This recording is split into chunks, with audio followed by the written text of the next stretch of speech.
All right, recording, babe.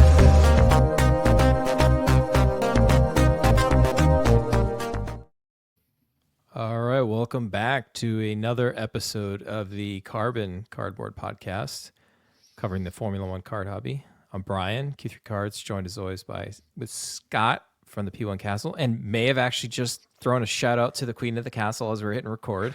But you know what? One take, we know the rules. That's what we do. That's right. Well, the mic is muted during the intro thing. So well, I guess we'll find out afterwards. But it says mic muted up there. I heard you, intro. But I don't know. That will put the StreamYard to the test. But anyways, already off to a great start. Scott, what a race this past weekend. I know we're not here to necessarily recap the race. We are here to talk about how this impacts the CADs, as we say in New England. Yeah, but I mean, great races, right? Because this was the first ever sprint race weekend of 2025. And, some of what we're going to talk about later on our grid gainers is actually influenced directly from the sprint race. So, yeah, really cool. Obviously, not burying the lead. Lewis Hamilton, a win with Ferrari on the sprint race. And now Oscar gets his first win of 2025. So both of the McLarens notching a win, one apiece between them. The papaya kind of ruling the constructors so far. But, yeah, exciting stuff. Disqualifications. Yes, and we will cover all that. Just a quick shout out to I was doing some research this week, Scott, and I'm just trying to figure out, like, I know when we push all these episodes out, we're on YouTube here, on video format, audio. We're even in some places I didn't realize. We're on Spotify, iHeartRadio, Amazon Music, and there was somewhere else too that I noticed that we had like 4 review. My default, I'm an Apple user, iPhone user. Same. Apple Podcasts. So like shout out to those that have given a review there. I think we're up to like 9 reviews or ratings. You can leave hopefully we've earned your 5-star rating at this point. You can just leave a rating without actually even leaving like a written review. But it was actually kind of cool just to see like the reach that I didn't even know the podcast had. So where I'm bearing the lead here, Scott, is we may in fact have more listeners than 21. So it might be like 27. It could be. Wow. Exciting times. But also just really appreciate all the kind words for, the new segment that we rolled out. We're going to try a little bit of a different format this time. And I think we both decided, I think after this one, we'll have a little bit of a break until the next race. I think we'll hopefully, based on feedback and positive feedback, have a good format going forward. But it was so fun last week just to talk about the race relative to like what we have talked about it up. Like, what are we like episode 43 now at this point? Getting close to Lewis Hamilton number match. Lewis Hamilton number match, episode 44. Maybe Lewis will have a win. But no, actually, we won't. The next time out, we won't have a race to talk about. But well, I mean, listen, that episode is probably going to be worth at least 2x. If it's Hammy number match. But we've mentioned it multiple times up to this point. The race on track results matter. Sure. Longer term holds or holdles, as F1 Ben likes to say. There is an immediate impact, and you can capitalize on that in both aspects, and even like the team I've been collecting with Ferrari, that also presents an opportunity to maybe buy low. But let's get right into it. Again, we do not have any kind of intro music here. We got a drum roll like all right, at some point gainers. I think at some point we should. So reach out if you make little jingles or little intro music stuff and you want to be involved in the Carbon Cardboard Podcast. Let us know, because we're gonna eventually, I'd like to have something in here for grid gainers outside of just me rambling.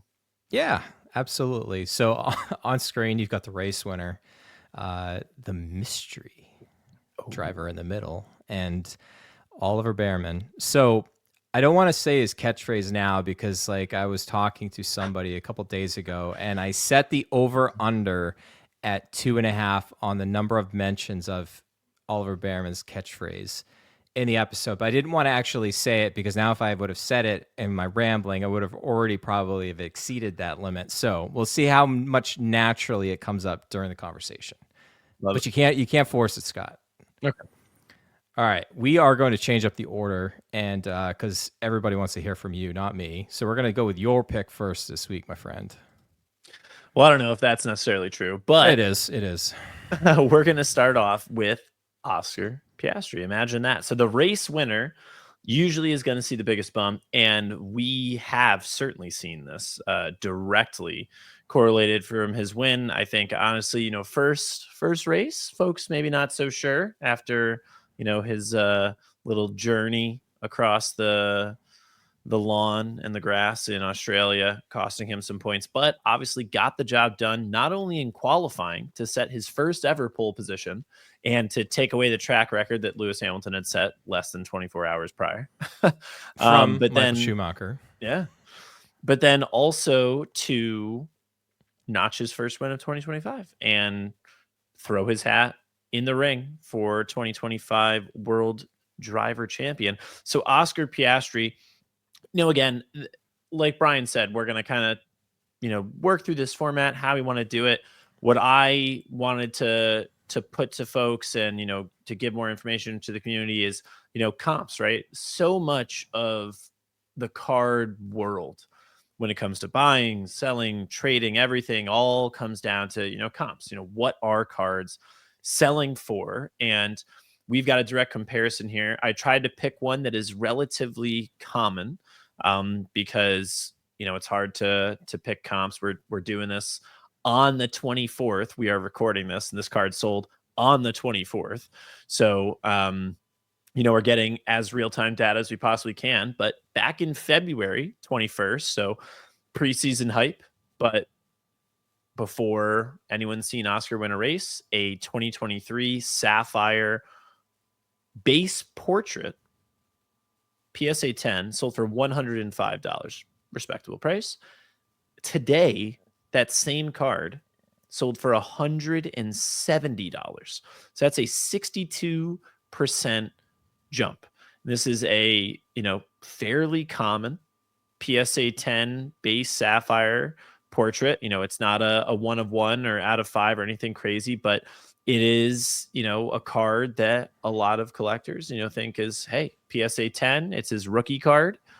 It's a good card to have, and 62% bump. So yeah, I think Oscar obviously did the job on track, really was never under any real threat. There was a potential with the strategy that Lando was doing that he could maybe come back at him later, but then of course he had, some issues with mechanical issues. So nothing he could really do to challenge Oscar, and Oscar picks up the win. And yeah, he's well and truly in the championship battle. So the market is kind of leading that out with a nice 62% bump.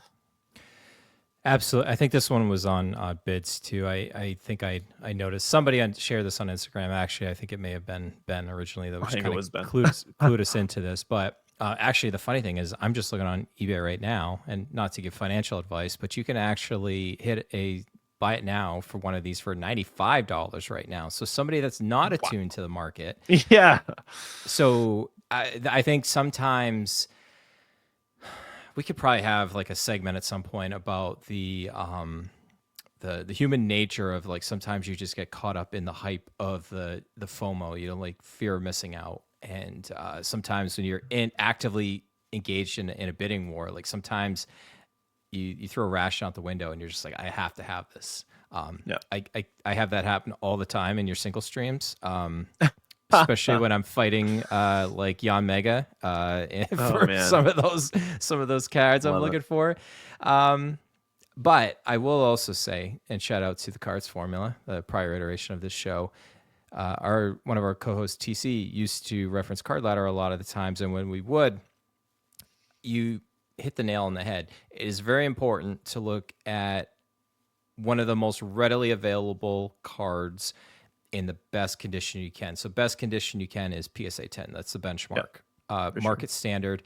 But the thing is when it can be hard to gauge a market when you have like a really rare card sell. Like obviously if this was like a red Oscar Piastri PSA 10 is sold. There's not a lot of people that have access to that. However, generally speaking, the cards that there's a bigger pop of or a bigger population, especially graded PSA 10, that to me is a good barometer of like how the market feels about a particular driver in this instance. So I think this was an excellent call out for sure. Yeah, more liquid. And it's funny because I have Card Ladder Pro, and I was, again, as we're trying to kind of find our way through this new segment, I have only had that Card Ladder Pro account for a couple weeks, and I do not yet know how to bring up the graph. So I'll maybe have to talk to I you was or gonna TC say, to get the graph in there, because I was looking at cards. I was like, why isn't it giving me a graph? It's not doing what I want it to do. So I don't know. I'll have to figure that out. We'll do a little Card Ladder Pro research. We all are undercards for the learning. bat signal is going up for you. There we go. TC, help us out over here. But yeah, so this is kind of an example of a card where the market's gone. And then what we also wanted to do, Brian's going to get in this for sure with his portion, is not only just show you an example of, hey, here's a card that we've seen, have an increase, but also a card that we think is a target in terms of a card that, is nice to add to your PC. This isn't necessarily like, hey, go buy this card and then you can flip it and make money. Like, all those fake accounts on Instagram will tell you. This is not financial advice at all. This is just, listen, if I'm an Oscar fan and I'm looking for a card to buy right now, whether you believe he's going to win the championship or you're just a big fan and you want to be along for the ride, personally, the place I would put my money is on a 2023 Dynasty card. Because not only is this a rookie card, it's on card auto. It's got patch from his racing suit or Nomex or gloves, etc. It kind of ticks all the boxes for me. And Oscar is one of the drivers that, you can't, like, on a lot of these, and you'll see later on, at least for mine, a lot of them, I'm going to revert to 2020. I am a huge 2020 stan. I think 2020 has huge legs to run, and I think it's one of the best products ever made for Formula One. But Oscar wasn't around for 2020. His first cards were in 2021. I also prefer the rookie cards over the future stars. So 2023 for me is kind of where I would target. Another good shout would be maybe like an orange sapphire portrait of Oscar. PSA 10 would be a really nice place to put your money. But yeah, so I like the Dynasty here. I'm a big fan of Dynasty. I think Dynasty just in general is pretty undervalued, honestly, when you look at F1. It's sticker autos everywhere except for Dynasty. And I think that hasn't necessarily sunk in for the whole market as a whole. So yeah, if I'm targeting an Oscar car, I'm looking for a 2023 rookie card Dynasty. Which are apparently very hard to find. I was just looking the other day on the F1 card collectors Discord, and that's one of the biggest Discords out there for card collectors. Shout out to them. And somebody was just like, hey, I'm looking for one. And Bullish Keanu, who's a big Oscar collector, was just like, hey, I've seen like maybe 3 or 4 come up for sale on eBay in the last like 6 months. I think one of the things that ended up happening is 2023 Dynasty got ripped a lot at the onset at release, and it hasn't really been ripped all that much. I think the case prices and stuff have dropped, so there's probably quite a bit of these Oscar cards that are actually still sealed in wax. Yeah, actually, the last 2023 Dynasty case that I ripped, we just randomly picked one up because we were like, oh, why not? Let's do this. We ripped it with Jensen Button, and we pulled a 1-of-1 Oscar Piastri out of that. So yeah, I think there's probably some out there now. It did actually seem to be a pretty hard hit. So, hey, if there's anybody that has the means to actively open a lot of these cases, let's get some of these Oscars out in the open here. That's right. But anyways, great. Like we what we did is we did like a hit draft. So we're like, okay, this is how we're gonna go. Because last episode we each submitted like our list of 3, and we're like, let's go. We'll alternate picks. Yeah, So it's fun, Scott picking. drew the number 1 draft pick. I would have That's right. also picked Oscar just because Can't obvious have 'em. reasons. But yeah, I know.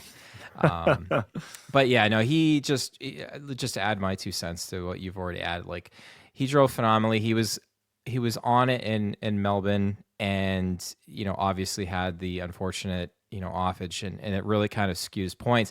It would have been interesting even if he had gotten a podium there, and what he just accomplished with a P2 in the sprint race and then winning the feature race.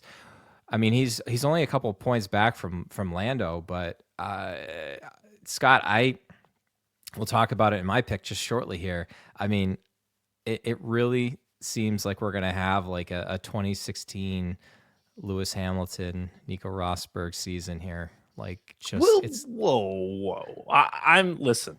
No, I'm not gonna sign off on that. Okay. Because I want to see some more. No, I think listen, I think it could go that way. I'm just hoping it doesn't, because I want to see at least one other or 2 other, drivers in the ring. Because right now, if you look at the point standings, Russell and Max are both still well and truly in it. And who knows how long the McLaren advantage will last. Like we said last year, Red Bull's advantage was really big in the first third, but then kind of fell away. So I'm hoping Miami, it's not 2016, but I wouldn't, hate it though. Oscar and Lando duking it out the whole way through would be entertaining for sure. So my pick was obviously Lando Norris, who's also my pick last week. So I don't have a whole lot of extra analysis here, but I will say though, he impressed the heck out of me with the way that he drove in the feature race. Not so much in the sprint. I think he was really the mistake he made in qualifying for the sprint qualifying really hindered what he could do. And I don't know if it was just the bad start, car setup, and he was caught behind. Who was he behind? Not Yuki. Who was? Anyways, yeah. Eventually got, but Stroll. So he did get in the points. Stroll. Yeah, Stroll. Stroll he could have been on this list. I mean, double points in 2 weeks, and unfortunately Alonso. He's beaten Alonso in both races. 2-0 DNFs. Yeah. 2-0. In the feature race, though, I mean, he was right there and, picked up the place. And ultimately, I think he a pretty masterful drive to essentially save the P2, because his brakes were not working well. And I mean, George could have probably caught him if they went another 5 or 10 laps or so. So again, did what he needed to. He's got a P1 and a P2 at this point, leading the championship. For me, we talked about it all the time, and we just mentioned it. Lando having 2020 rookie cards in Chrome and Sapphire. The Chrome cards have been selling really well lately. So on screen, we've got his image variation, the short print SP that's on the label there, and then obviously his base portrait, as they say across the pond. Some really impressive sales when I was looking at it. I mean, he's kind of lagged lately in terms of, related to like Lewis and Max as it comes to 2020. But the base portrait popped 256 PSA 10, a couple have sold for 325 and 375. That's up from where it's been. Yeah, that's huge. The image variation, a couple just sold, one for 900, another for 950. PSA 10. There's only a pop 48. I have seen, Scott, so many of both Sapphire and the refractor variations that have come across my desk. Everybody wants a PSA 10 of it. It is so hard to get a PSA 10 of the base refractors. I've yet to gem a Lewis Hamilton, and it's my mission to get a hold of one that's in good condition so I can't even remember what the pop for that. It might be like a pop 14 or something for the Lewis. It's even way harder to gem that. So we're talking about a very low pop card, rookie card. And again, for the most part, I mean, obviously the image variation is not attainable for a lot, and even based on recent sales for the refractor. But I mean, it wasn't so long ago that those were selling for around 200 or maybe like 175. So Yeah. they're definitely on the up again. Yeah, for sure. Actually, I remember going through comps when I was looking at our Fanatics Collect auction, and we had a Lando PSA 10 in our auction. And I was actually blown away at how cheap that his PSA 10 image variation chromes had sold for prior to the auction, because I think our auction price, we saw an increase of like 140% or an increase of 40%. So yeah, they're definitely on the up. I think one of the ones you referenced is one of the ones from our auction, but Probably, yeah. yeah, I agree. Listen, you know me, like I said earlier, 2020. Listen, if they have 2020, especially rookie cards, right, which is going to be, the three rookies in 2020 are Orlando, Russell, and Albon. So listen, if you've got a rookie card in 2020, it is really hard to look at other sets in terms of like, long-term gain. I think there's some other really cool cards in other sets. We've seen some epic dynasty cards come out this year.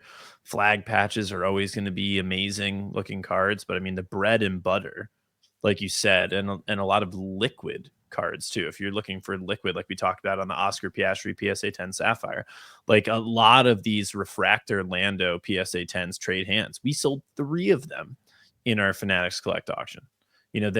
They're constantly being sold, and the trend is definitely going up for Lando on those. And then the other strength of what I was referencing in the opening here too is, looking at liquid cards, but then also unique as well. I think one of the ones that caught my eye that I think sold within the last week or so, since his win and then the P2 finish here, I think there was a 23 chrome orange auto PSA 10 sold for a little over $1,000. And again, Wow. you're talking what, fourth or fifth year Lando. Again, you've got an orange autograph out of 25. Again, PSA 10, that benchmark that we're going for. There's always got to be some collectability, but you can't take away from the little RC flag on there. That's signifying that those were his first cards. But the great thing about Formula One is the fact that there's always collectability year to year, especially where the rarity comes in. Like, is Lando's base portrait refractor in 2024 chrome as a PSA 10 going to approach any of this? Not a chance. You'd be lucky to maybe get your grading feedback even as a PSA 10. And it's a conversation I know I've had with some local shop owners and stuff about, they're like, well, what's going to Formula One do? Because I mean, they already had their first set, and they're like, I don't know long term if this is going to catch on. Guess what? It caught on.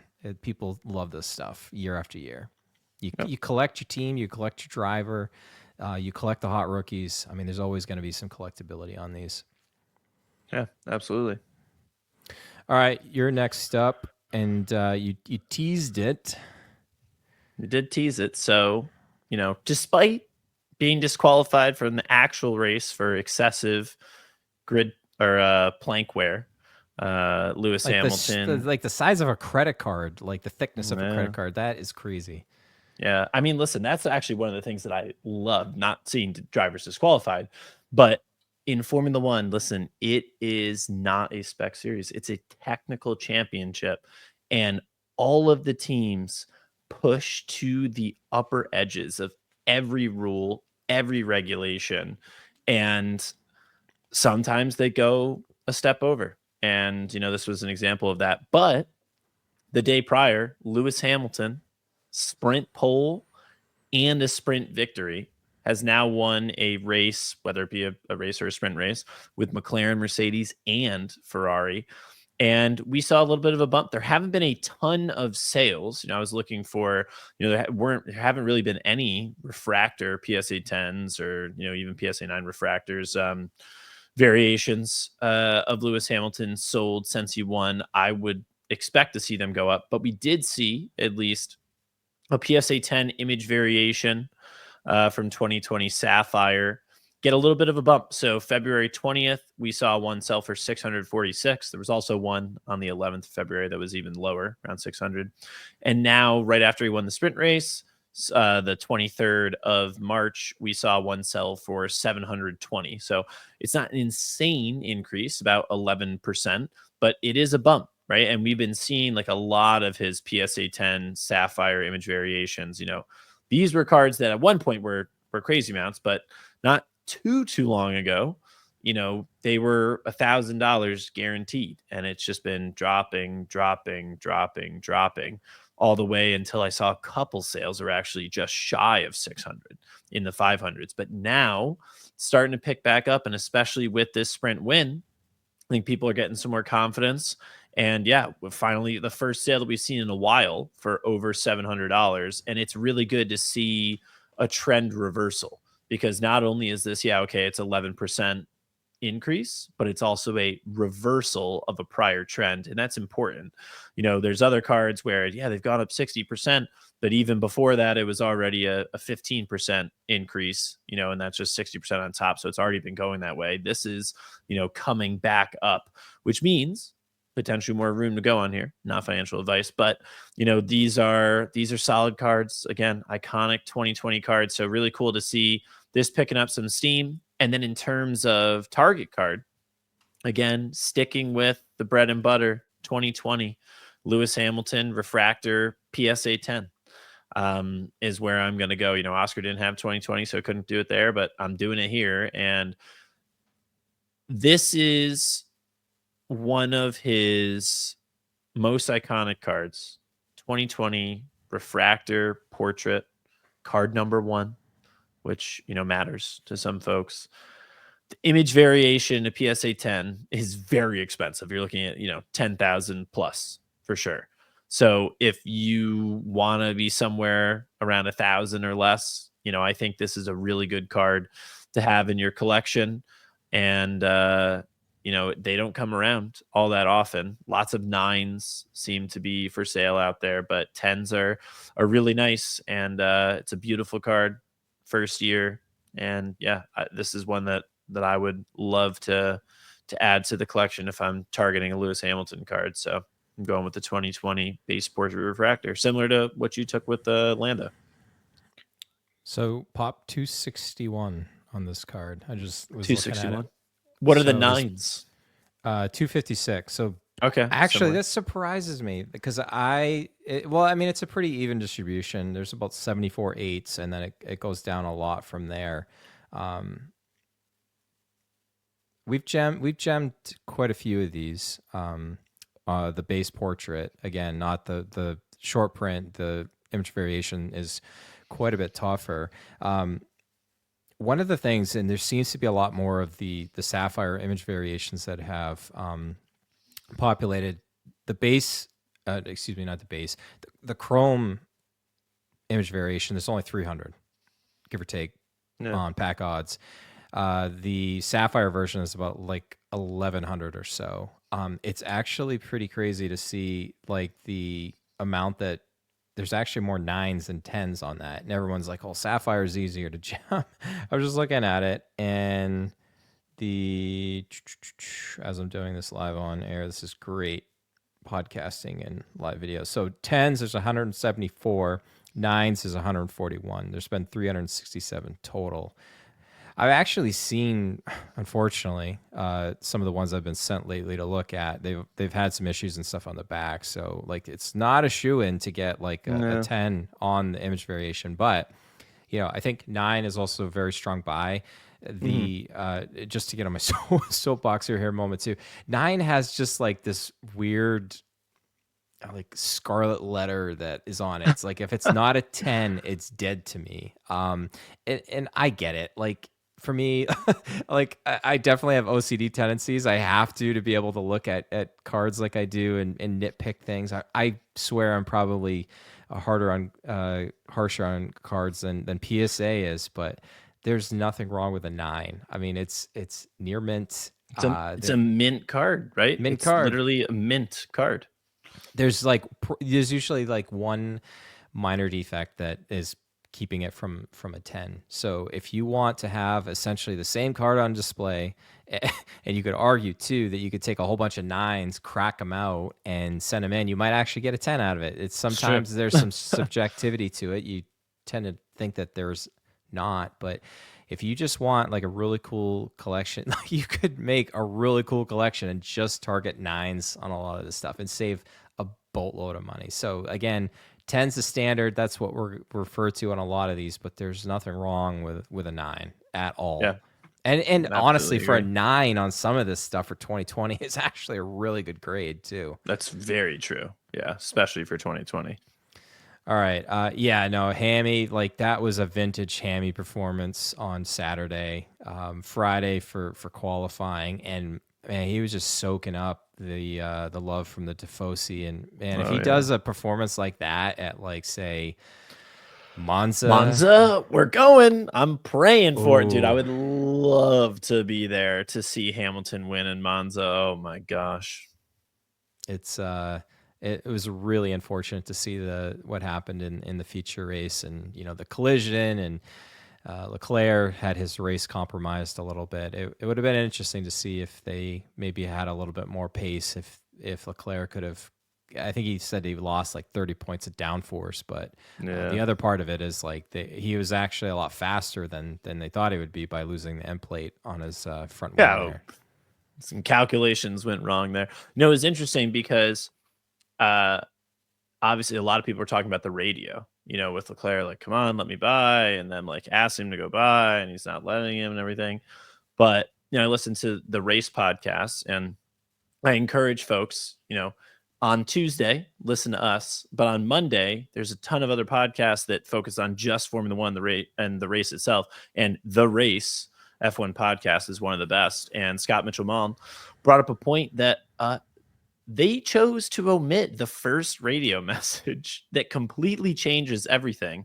The first radio message that they didn't play on the broadcast, but they played everyone after that, was Lewis coming over the radio saying that Charles is faster and he wants to let him by. So Lewis is the one who actually initiated all of that. And then what happened is that then it took Ferrari too long to like get everything going. And then Lewis is right on Lance Stroll. So he's like, okay, well, I'm on Lance. I got to just get by him and then we'll do it. And then they're having him try to do it in weird places of the track. So, I remember when I was watching the race, I was like, oh man, this is tough. Ferrari, like what's going on here? But, if they had played that radio message, that changes everything. Then it's Lewis who's like, hey, listen, it looks like Leclerc's faster. Like I'm going to let him by. Let's find a good place to do it. And then just kind of, things that stop that from happening right away. So yeah, not too much drama, but they try to make it out to be. What a guy. What a guy. So who do you got next for us, Brian? Ciao. That's one. Oh my God. It was funny because this is a little bit of a foreshadowing here. So my pick was Oliver Behrman. And we joked and we will get to the race 2 results for the pick'em after the segment. I was like, hey, I got a feeling about Behrman this week, and maybe he can get by Kimi. Almost did. Kimi had some floor damage, and the Mercedes team withheld that from him because they didn't want him to like freak out and manage his race differently. I think he may have actually run over Leclerc's end plate, but that's besides the point. But Oliver Behrman just impressed the heck out of me. He definitely had the type of race that, we thought he might. He has the talent. He might not have the car. But in general, Scott, Haas looked a heck of a lot different in this race than they did in Melbourne. And I think this is where you can see the talent come through when the car is in the optimum window. And Haas is not going to have weekends like this many times this season, but he capitalized. Double point scores for Haas. And it was just so funny every time he went by somebody. He wasn't meaning to be disrespectful because he's probably like one of the nicest chaps you could probably have on the grid. Oh, yeah. And he's just going past people and he's like, ciao, ciao, ciao. Listen, all right, maybe he was hungry. I exceeded Chowing down. Chowing down. That's right. But 2023 is where it's at for Behrman. So he was in 2024 second year F2. First appearance cards matter for as we've talked about here. So I think definitely if he can continue to give results like this, I feel a lot more confident banking on him. I mean, you certainly would not have said that after race 1, but I think based on this race and then the super sub performances that he did last year when he stepped in for Carlos Sainz early on, and then later on for K-Mag, for Haas, was Ferrari, Haas, and now he's back in the Haas here. But I think definitely feel very optimistic about his future. Is Haas his forever team? I don't know. I think as collectors, we hope not. I don't know down the line if Ferrari's ever going to be an option. He is part of the Ferrari Driver Academy. But first year autos, definitely something you target. A green one sold a PSA 10, I think, for like $350 recently. So the market's pretty strong, and the green is at a 99. You're probably not going to see many PSA 20s, which PSA 20 is PSA 10 card grade, PSA 10 auto.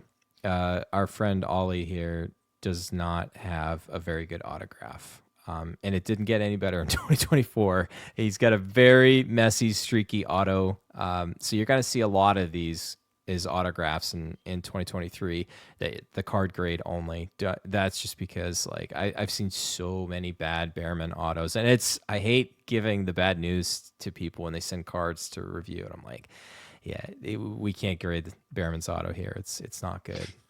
Yeah, it's interesting. I wonder if that'll change in 2025, because you have to think, 2023, 2024, he's handed like a stack of stickers that he's got to sign. But in 2025, it's going to be an F1 auto set, and he's going to have far less autographs to sign. So maybe he'll pay a little more, attention to detail or get it down by then. But yeah, I don't know. I'm not a big auto grade person myself anyways. I usually just grade the card. It takes longer, and the subjectivity, come on, they signed it, at that point, like, what are we doing here? Amen, my friend. The other one I think is really cool too. So, I mean, the auto photo is going to be very similar to his portrait. I think one of the really cool things here, and we got on screen, is the Futuro insert set. That was 2023 was the first year they did that. Very just different looking card that we've gotten up to this point in Topps Chrome. I mean, you've covered this a bunch of times here.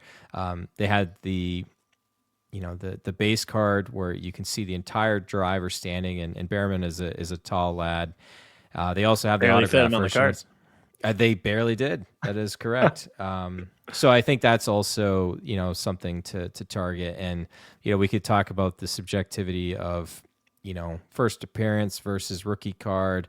I think there's always going to be some collectability to the F2 stuff, especially first appearance. So I've been a fan of his for a while, but I think this performance really kind of solidifies it for me.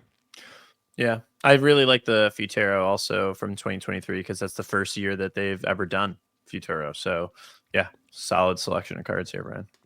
All right, your last pick here, Scott. All right, last look at pick. that. Save Look the at best that. for last. Esteban Ocon. Get the word out that we up, Bestie. because Bestie, I am telling you, and I think we talked about this preseason. I was like, he's one of the best buys out there. Listen, I don't know who hurt everybody. What has Esteban done to you guys for his card prices to be where they are? Because it's criminal. Up on the screen, we have on the 23rd of February. So this is, a month ago, preseason hype. Ocon with a new team. A red out of 5 Sapphire. And this is like, what is this? Is like basically right when the product came out, or a week after, whatever it was. I know the release is a little crazy. Out of 5 Speed Demons Esteban Ocon sold for $46. That is crazy talk. But you know what? People are catching on because just today, and if you're listening to this, yesterday, on the 24th of March, 202, it should have been 2025, for $49, a purple out of 10 Speed Demons. So that means that in this last month and after his amazing P5 performance, P5 Poppy, Esteban Ocon,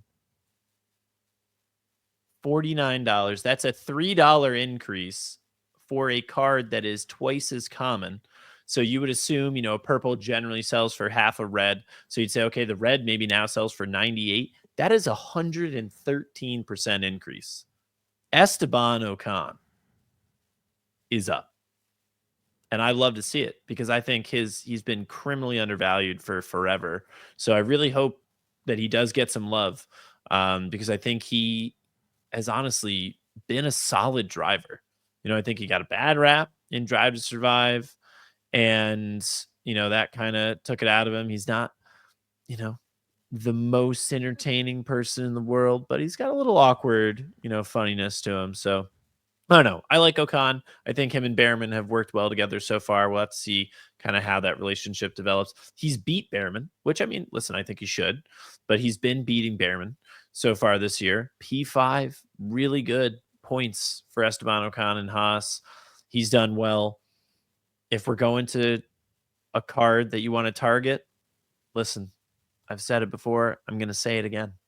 If they have 2020 cards, that is where I'm putting my money. And not only does Esteban Ocon have a 2020 card, but he has a 2020 image variation. And that is where I would shovel my money for Esteban Ocon, is into his image variations, because again, very short print, the image variation in Chrome, like you said, 300 copies. That's very, very short print. I'm not sure exactly what the pop is on his PSA 10, but looking. We are checking. We are checking. But if you can, of course, like Bryan said, you want to target a PSA 10. If you can't, go for a 9. But I tell you what, I'm sure PSA 10s, even with his recent P5 bump, are still going to be affordable. What do we got here?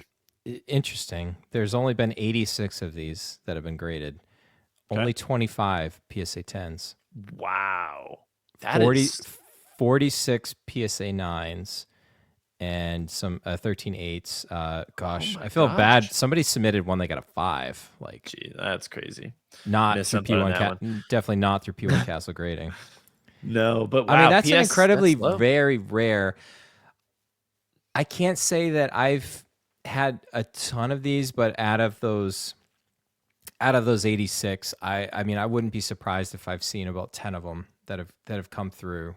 Some of them actually, there's been quite a few that I haven't sent, because some of these actually have a lot of back indents on them that can be missed. Unfortunately, probably the guy that got a 5 missed some bad ones. So actually fairly incredibly rare. That's just under, just a little over, a quarter % of a gem rate. That's actually pretty tough.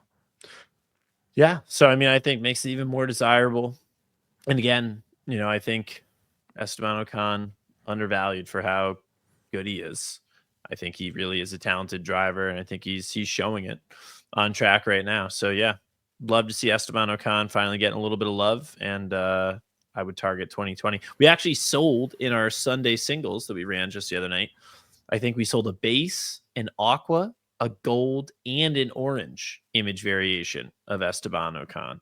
And I'm sure we got some steals and deals mixed in there. But yeah, it'd be interesting to see kind of how those end up grading out. But yeah, really cool.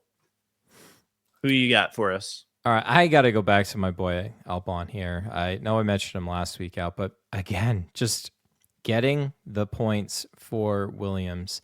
And Carlos actually did sneak in and get 1 point because of the 3 disqualifications, which is still fine. They've got more points after 2 races, Scott, at 17 than they got all of last year. They have matched last year's total in 2 races.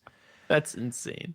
It is insane. And again, I just had to mention it again just because you've got another strong performance here. Uh, I don't know how much I believe what I had read that like they said that Sainz was kind of using like a rebuilt chassis from last year to get the season started off, and Albon's been using the car they used in testing. To me, that like I don't want to get too far down that rabbit hole, No, but no. it seems a little far fetched to me. I think Sainz is still adapting to not being in a Ferrari. I still think he's a phenomenally talented driver, but I mean, as we said last week, rinse and repeat, Albon has been dragging this team into the points for the last couple of years. Had to beat Gotifi and had to beat Eagles in the chat, Logan Sargent. I think Sainz will prove to be a much better teammate. He's just getting the results when he needs to. He may not have results like this again the rest of the year, but again, 2020 cards, portrait, and also has image variation. Some pretty good sales lately, and I think you'll start to see a little bit more respect put on Albon's name here. Fan favorite. Um, if he keeps producing like this, you can't ignore him. I feel I do agree that that was a really good pick with Ocon, and he may not have a result the rest of the year that does that, but I mean if if Albon can keep putting this car in the points, like you have to give him some recognition here. I definitely hope that his market continues to go up, and there's definitely been more sales of his cards lately. Mhm. There hasn't been a really noteworthy one, and I also say too, like he doesn't have as many of those liquid cards like Lando and George and stuff had, because nobody really submitted his rookie cards in bulk, because by the time this set came out, I mean, Albon was already on the sidelines. Like he Yep. was one of the drivers, if you did pick your driver for 2020, that like even though he had rookie cards and stuff, like his was not comparable to anybody else that you could have picked. He definitely was on the lower end. So there's definitely a lot of room to increase his pop as well for 2020. So if you have access to some of the raw cards, that could be a good avenue to attack too. Yeah. Well, Sunday singles, we sold quite a few albums, and we've got plenty more. Yeah, I think. Listen, you're spot on, right? I think Albon is similar to me in that Ocon, he's very talented. I think this year Albon's got a better car than Ocon, so we're gonna see him in the points more often. But also Albon is universally liked. I feel like there's not many people who don't like Albon. So I think it's just a matter of, hey, once he gets the results, there we go. And also, and this is, obviously far in the future, but I think this is the season where it's, hey, points, points, points. Next year, if that Mercedes in the back of the Williams is the class of the field, it may be podiums, podiums, podiums. And then it's a whole different discussion, right? Because if you're going from point scores to podiums and potential race wins, then get ready. Because Albon is one of those drivers where if he is in a car where he's winning races and getting podiums, his market would absolutely explode because he is well liked, and that's kind of, he's got that extra added boost of, people just like the guy. So if all of a sudden he's getting really good results, it's going to translate into higher card sales. So yeah, I think right now, solid. I think he, like you said, he might not have as many points throughout the rest of the season as they get in the last two, but I think he'll be in the points, plenty of times throughout the rest of the season. And like you said, people are going to take notice. 2020 cards. He's got a rookie image variation. I mean, it's cream of the crop there. So yeah, love to see it. And one final note before we transition to the next topic here, I'd be remiss if I didn't say first Williams driver to lead a Grand Prix in what, 10 years? Since Felipe Massa. Way That back. that was good. I mean, obviously he waited long to pit and stayed out. He was on a different strategy, but I mean, not many people can say they've led a Grand Prix. No, I can't. I can't. I cannot at all. Oh, but I don't know. I really hope people are really digging the news segment. It's a lot more, to me. It's more fun to talk about the race in that capacity, and again, drawing it back to the cards as we do as on many opportunities as we can. Yeah. Let us know in the comments, in the reviews, in the DMs. What you Like, think? subscribe, add the alerts. I'm so bad, Scott, at doing all those like YouTubey things. Like, Smash the like button. I can't do it. yeah, it feels unnatural to do that. But That's all right. what does feel a little natural is to talk about the Race 2 Pick'em Challenge after the Chinese Grand Prix. We've got a new winner in the clubhouse, in the paddock, and an updated look, Scott, at the standings through 2 races.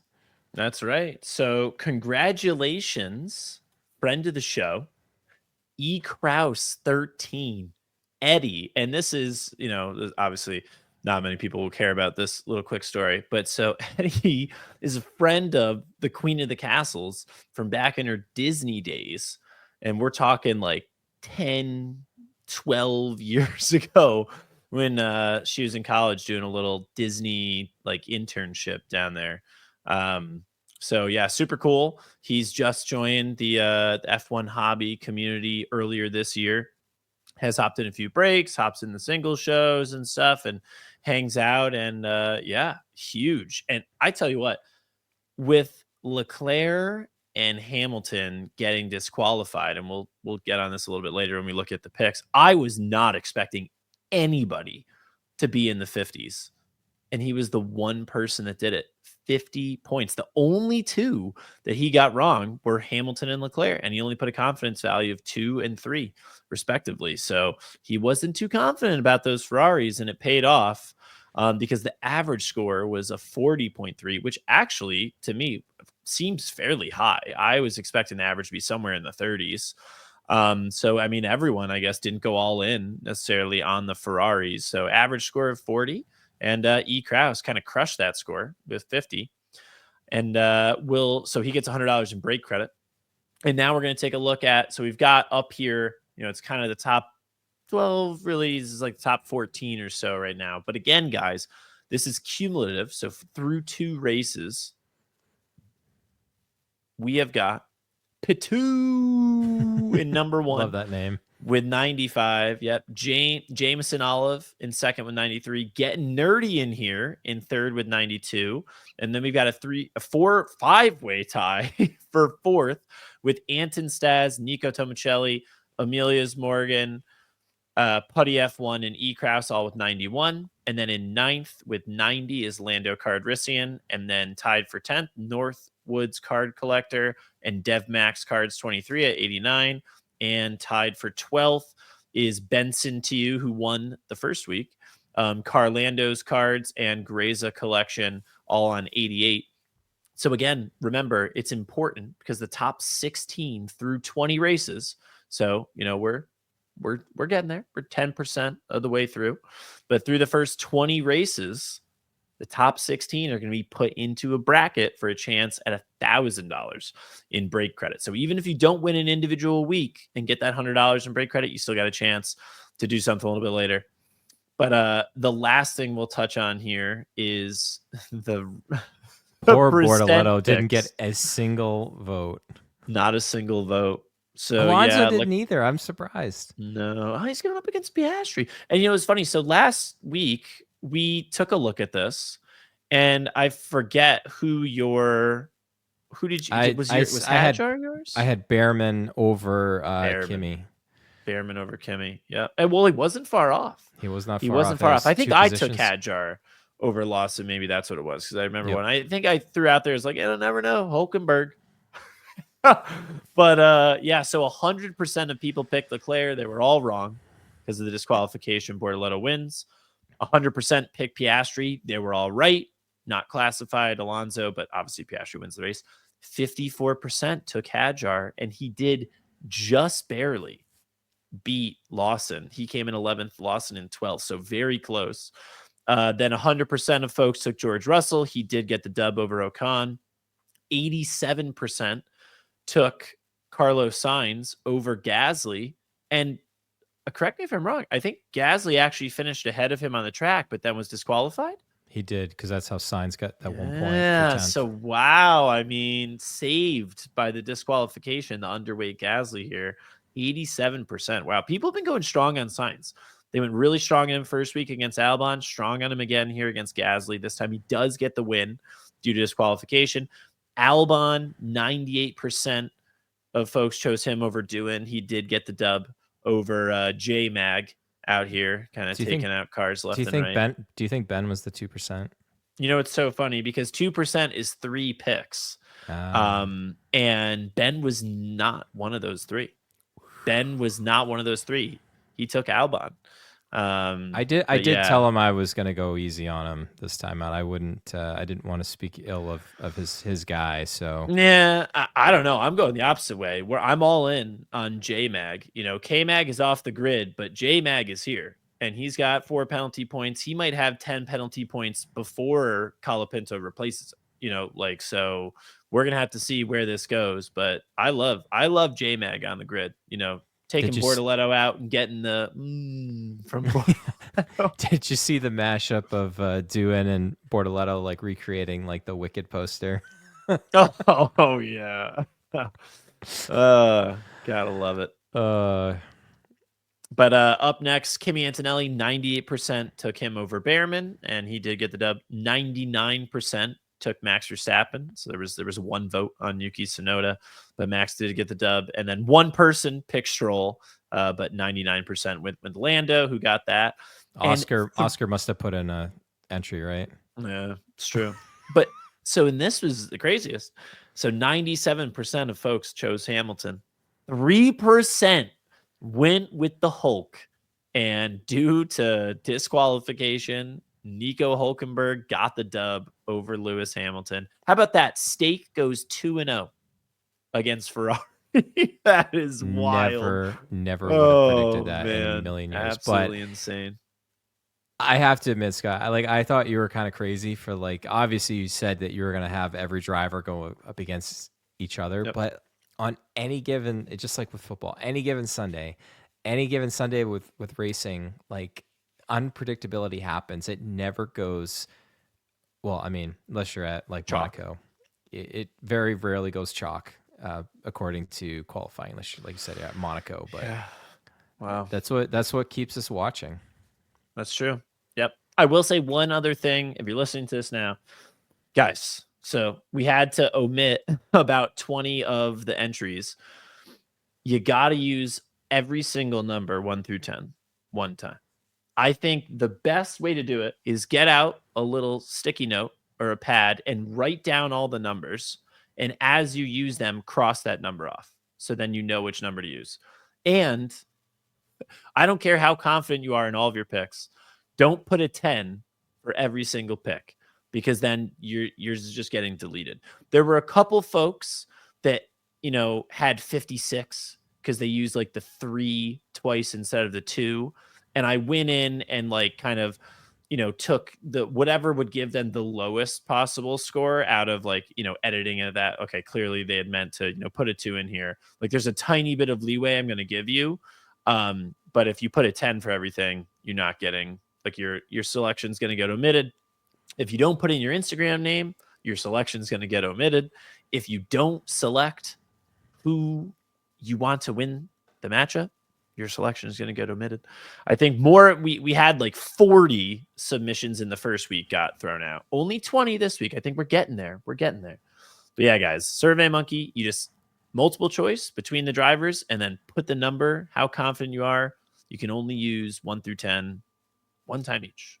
And then put your Instagram name in, and don't put @ before your Instagram. Just put whatever your Instagram name in, put that in that last box for question 11. Because it just makes my life so much easier when I'm tallying up the totals for week to week. But yeah, I think people are getting the hang of it. Growing pains. I wonder if one of the 20 was Billy Bob. He had to give everything. I give it a 10. I give it a 10. Yes, that is a Varsity Blues reference on a Formula One Love to see it. podcast. That's right. Showing my age. That was like when I was in like Yeah. Oh, gosh, listen, high we're gonna have to school. say ciao to this segment because Ciao. That's like 5 references if anybody's keeping get them in track. there. All right, let's wrap the show up with some big sales that we've had in the castle. Yeah, so we got some premium consignment sales. Purple out of 10 Sapphire Kimi Antonelli portrait sold for full price, $10,000. What it was listed for? $1,000 is what it was listed for, and $1,000 is what it sold for. P1 Castle premium consignment. So that's a beautiful CAD. That one sold. In Alexander Albon red out of 5 2020 Sapphire image variation sold for 5,000. Very impressive sale. Wow. Also very rare card to come by. So congratulations to the new owner and congratulations to the seller as well. And the last one we'll take a look at is a Lewis Hamilton PSA 7 Auto 10 sold for $14,000. This is a fun one because this one was pulled in the castle in one of our Miami. We always, every year so far, we've done a 2020 Chrome case break in Miami. We've done it the last 3 years. We'll have to see if we do it again coming up in a little over a month. But 2020 Chrome, this one was from 2 years ago. So in, I guess, yeah, so not the 2023. 2023 is when we ripped this one, and yeah, got a big Hammy auto. This was actually at the time the first Hamilton auto I had ever pulled out of 2020. But this one just sold for 14,000. Hammy autos have been up. There was a BGS 8.5, I think, that just sold for around 15,000 or so on Fanatics Collect. So yeah, Hammy autos picking up some traction here, and yeah, we sold one in the castle. I love his autograph portrait more than like so nice. Like Man. a lot of them actually are better. It kind of almost makes you, well, I don't want to take away the sitting variations because those are just iconic, but they're all so good. It's funny too because I think even on the checklist originally they said that like it was an image variation autograph for some of these guys. I don't know. Well, it's because it's different, right? So I think for Lewis, for Lando, like the only time in Chrome you see those images is on their auto. Like Russell's is interesting because his is actually the picture that's on his freshest. Card 200. Yeah, and then Albon, same thing. You only see that image of him holding the collar on the autograph. So there are some drivers where they have a different image on the autograph. There's some drivers where it's their portrait image. There's some drivers where it's their freshest image, so it kind of goes a little bit all over, which I think is unique. I think it's cool. I like that actually, that it's not just the same as the base portrait, which is kind of what we get nowadays. So yeah, another unique wrinkle to 2020. So much lore that we could just dispense about 2020 that we are both of us just have up in our brains here. Like even I just randomly thought like, okay, well, base refractor, still serial number, Sebastian Vettel, Alexander Albon. I don't think I've seen any of those with the actual autograph sticker on, and PSA will not grade those cards. Yeah, which is unfortunate. Wild. Like just and people have tried submitting them in the past to Tops to get the auto. Nope, they're like, nope, they won't do it. Pack pulled. That's what it is. Craziness. Crazy episode here. Over an hour. I think I told you right before we started this will probably be a quick one. Famous last words. Absolutely. Both of us like to talk. We're both long-winded. We both have a lot of knowledge about this stuff. So that equals usually just whatever we say, the time of the podcast is going to be just double it. 2x just double it. Yeah, 2x that's fair. Yeah, I mean, I think the grid gainers is going to end up being the bulk of the pods going forward, which I like. And yeah, we'll have to see how all 27 now, since we're on a few different platforms, 27 of the viewers, whether they agree or not. Absolutely. All right, Scott, I know you've got a trip coming up. What else is coming up in the castle here? Yeah, so I think we're gonna do one break before we go. Again, we're heading out to Austria, but we're gonna do one break before we go. It's gonna be a mixer, a full case of Chrome and a full case of Sapphire. So pretty big break, but it'll be fun. This is 2024.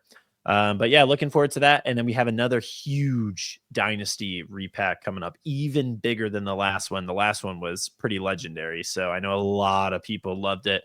A lot of people were asking for us to run it back, and a lot of people were hoping that the next one's going to be on Instagram because they can't join on Fanatics, and it will be.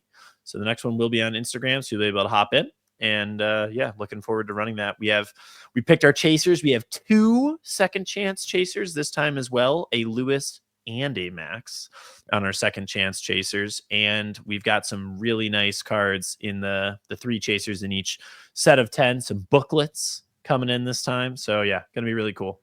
Looking forward to it. I mean, I'm biased, but I thought it was just awesome. I mean, you can't get the type of value that you had in each of those. Like, everybody for the most part walks away happy. And also too, if you hit a team principal and it wasn't a 1-on-1, I mean, you had a 1 in 12 shot at getting a really nice Lewis Hamilton, the best card in the entire thing. Yeah, which was the best card. So you're almost rooting for a team principal. But yeah, no, I think it was awesome. Good feedback, and again, the castle continues to push the envelope and keep pushing. Hashtag keep pushing. There you go. Exactly. Yeah. So the next one's gonna be even more juiced, as they like to say, the youngins. But yeah, it'll be a lot of fun. Looking forward to it, and still deciding whether I'm going to try to sneak that in before we go, or maybe we'll run it once we get back from Austria. But yeah, Enjoy your we'll let trip you all on it when know. you get back. There you go. Wise words. I'll bring them with me. The Queen will love that. I'm like, oh, I was going to bring on the cards. We're just running on there. Don't worry about it. No, not a good idea. No. All right, my friend. Let's cut this off before it goes really off the rails here. All right, guys. So let us know what you think of the new segments. But in the meantime, collect your cardboard and keep it carbon.